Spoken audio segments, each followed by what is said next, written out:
I'm sure she's going to look resplendent. They're going to have a very good time tomorrow on the castle grounds. Well, I'm joined by Jonathan Thomas, who created the blog in the United States, Anglotopia. It says here, Jonathan, you're a consummate Anglophile with an obsession for Britain that borders on psychosis. Is that right? That's completely accurate. Tell us about your blog.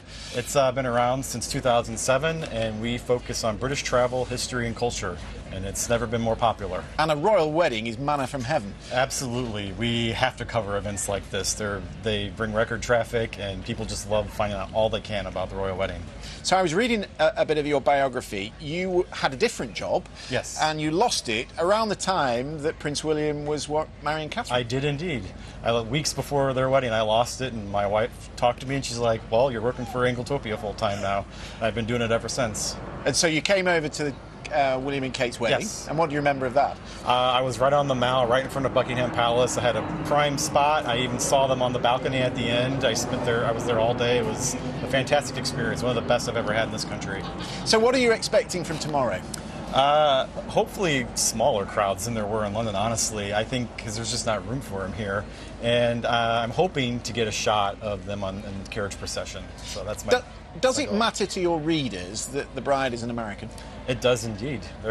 American girls are brought up on a diet of fairies and queens and princesses, and it's great that an American girl is finally marrying into the British royal family. It's like dream come true. Why? I'm struggling to understand this fascination, because it's the same in France, where I used to live. Republics, they've got rid of their royalty, you kicked ours out, but you're still fascinated by it.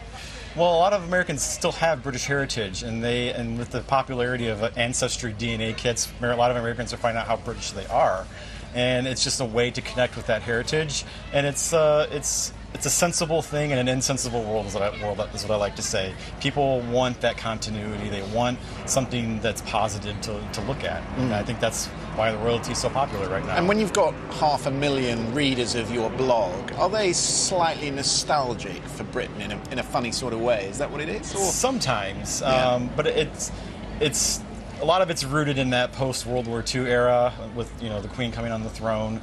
But I think now with William and Harry, it's starting to change, and people are starting to appreciate the modern Britain that it is, and an appreciation for that sort of golden history that you guys have. And I'm sure you've seen, as you've walked around the town, the fascination that the American media has in this event. I mean, the money they have spent on some of the venues and how they've set up. I mean, they've brought their morning shows over here. There is real fascination. You can't swing a cat without hitting an American member of the media, and me included. So. And you've grown so big in America now, this fascination for England. You even have a London reporter. You're the only blog I know that hires a foreign correspondent. Yeah, that's true. Shout out to Laura Porter, who's our excellent London correspondent.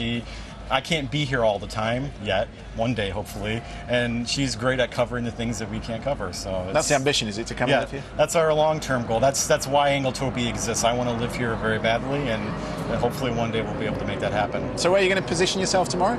Well, in the morning I'm going to be in the Castle Hotel with the Foreign Press Association.